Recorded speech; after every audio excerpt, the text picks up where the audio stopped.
There she is, Periscope. Good evening, Periscope. Hey, Tiff, how you doing? It's been a minute since I was on Periscope, but I decided to hop on this evening because I had a very interesting conversation at work today. Thank you very much. Hi, Insomnia. What's your name and where are you from? How you been doing, Tiff? Hopefully everybody in Periscope land is doing great. I wanted to hop on. My name is Anita of thatanitalive.com. I am the Living Unashamed speaker and success coach. Now I've been coming to you live, Periscope, on my YouTube channel video, and in my Twitter feed with inspiration and encouragement to live unashamed of your secret story. And living unashamed of your secret story is not allowing any of your mistakes, your failures, or anything in your past, any of your insecurities to stop you from moving forward and soaring in your life. Hey, is that Nicole? Hi, Nicole. Finally, you get me live on a scope. Let me know. Is that Nicole? And I wanted to hop on, been on a journey. I wanted to hop in today. Haven't been on Periscope in a minute, but I had a very interesting conversation at work today. As you saw, the title says, Alicia in California. Hi, how are you? As you saw, my title said, marriage is not a self-esteem goal. And it is not. Today at work, okay, we had a coworker that announced, okay, well, thank you for tuning in for the couple of minutes that you could. Finally, you actually do catch me live. I'm not going to be on that long. But the conversation that I had with the coworker at work today, she announced that she got engaged and she was walking around showing her ring to everybody. And we sit next to each other, cube to cube. So as she was, going throughout the day, she started giggling to herself and she says, now, finally, I'm going to have a name. Now, I'm familiar with this trend, but I thought it died with my grandmother's generation. So I played along and I said, what do you mean you're going to have a name now?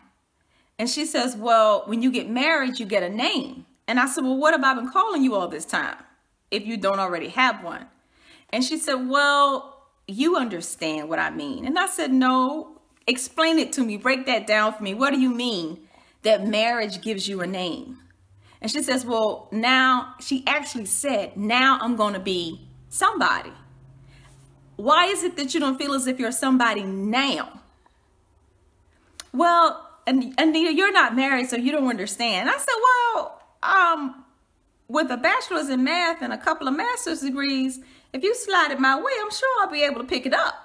If you give me the concept, I'm sure I'll be able to understand what it is you're saying when you say that when you get married, you will then have a name as if you don't have one now. And then she, I guess, kind of tried to twist it and say, well, like you process your hair and that gives you an identity with another ethnic group.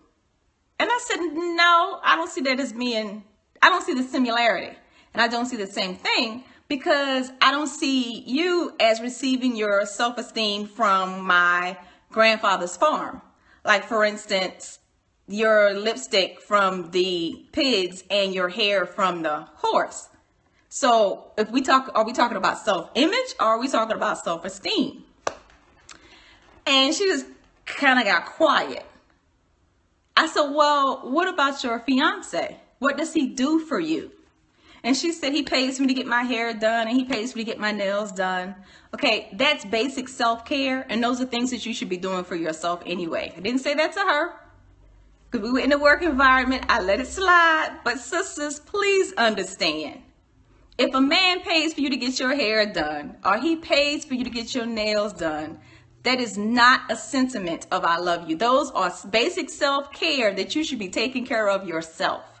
You should be happy with those things before he even comes along.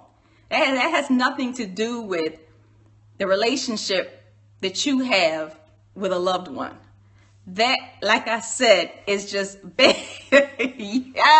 Yes, Tiff. Yes.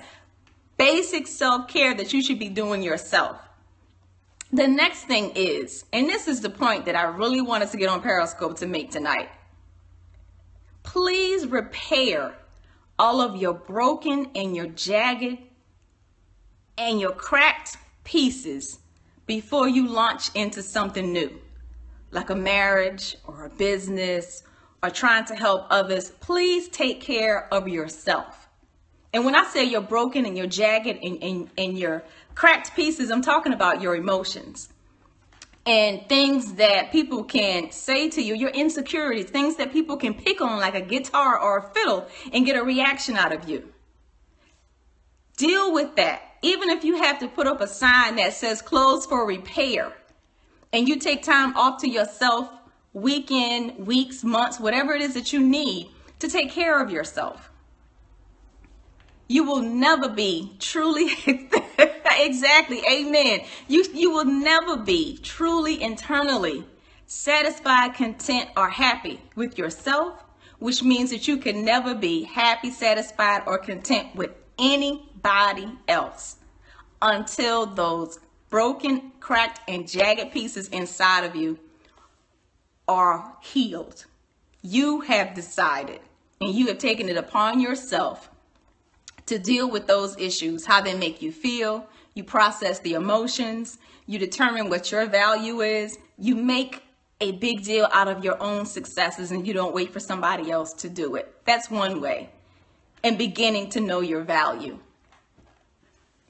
A lot of people, when they are in difficult relationships, and not just relationships with a significant other. A couple of weeks ago, this past weekend, was Mother's Day. And I have a friend, she and her mother are estranged. They do not have conversation, not because the daughter hasn't repeatedly reached out, but because the daughter and the stepdad never got along. And there was a number of domestic violence events. He got picked up, taken to jail. The mom got mad at the daughter. I mean, it's a long, very deep, very thick story. But because of it, the mom doesn't speak to the daughter anymore. And each Mother's Day, when everybody else is having these sentimental Facebook posts and tweets and pictures with their moms, she feels as if she's missing something. And instead of reaching to the godmother that she had or the grandmother that she had that actually filled that space for the mother that she didn't have when she was growing up, she desperately still seeks approval from her mom. And I tried to, in a very delicate way, because we're friends, she's not a client, let her know that each time she goes to reach out and she gets that negative reaction from her mother, because that's what always happens, that pain and that wound is reopened and the effect kind of ripples through the fibers of your being, and it brings all of that is healed back into being a unhealed wound again. And you're caught in this emotional cycle of constantly having to heal over and over and over again, because Mother's Day, Thanksgiving, Christmas, she always has those feelings. Why, at the age that she is, she still looks for that attachment or that approval from her mother, I'm not sure. But she has children. And instead of enjoying the moment with her kids and she being celebrated as the mother, she loses it.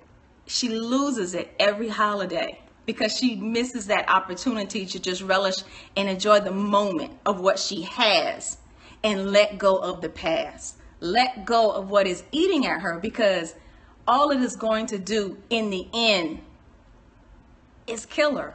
It's going to cause more and more pain because you keep digging at a wound instead of letting it heal, letting go, and moving on. And that is, I beg all of my sisters out there to deal with your broken pieces and to deal with your jagged edges. The jagged edges that I'm referring to is sometimes when you leave a relationship, you continuously go back. And it ends up looking like jagged pieces. It ends up looking like, you know, the up and down of I don't know, maybe the teeth in a shark's mouth, where it's sharp at a point and then down, and sharp at a point and then down. Those jagged edges, those cuts need to be clean. My dad was the same way. I kicked him to the curb and see him as rat poison. That's right, your son comes first. Move forward. Because when that person reaches the emotional maturity to reach out to you, it's not that you're closing the door, but if that person ever reaches that level of emotional maturity to reach out to you to fill that space, then fine, be open and be accepting of it. However, if that person, as you described, continues to be rat poison, don't consume it and live in the moment of the happiness of what you have, instead of looking back and allowing your past to eat at you repeatedly over and over and over. There's self-confidence, self-esteem. There's some resilience that needs to be built up to value yourself and know that you are important. Know that you are of value, you are of worth, and every accomplishment that you obtain should build that up within you. There's so much that each and every one of us earns every day. Thanks for the hearts.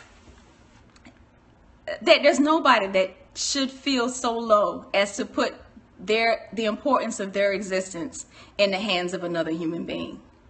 There's nobody on earth that should ever feel that low.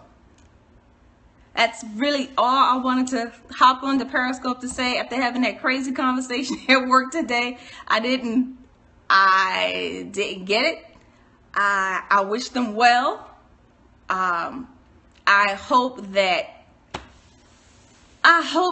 in not just her future, their future, and ours, yours and mine, that we continue to move forward in our lives and not let the past that is eating at us stop us from soaring in life. Because what eats at you from the inside can break you down and keep you from obtaining the goals. A lot of us that are out here on social media, yes, a lot of us that are out here on social media, Facebook, a lot of people post on Facebook how fabulous their lives are and all of the great and wonderful things that they're doing. But then there are some of us that really have some genuine big dreams. And to accomplish those dreams, you cannot soar high with something eating at you. Enjoy your evenings, everybody. And I hope that I said something this evening that would inspire you to live unashamed of your secret story. Thank you. I needed your words today. Oh, thank you very much. I'm glad you enjoyed it. For more or for past Periscopes, check out my YouTube channel. Thanks. You can go to YouTube and search on that Anita Live. And follow me on Twitter. Check out my blog posts. Feel free at any time to email me or tweet me with questions, comments, feedback. You agree, you disagree, whatever it was. I will welcome any of your comments. That Anita Live is the handle on Facebook, Twitter, Periscope, and that's the name of the channel on YouTube. Enjoy your evenings, everybody, and I will talk to you later.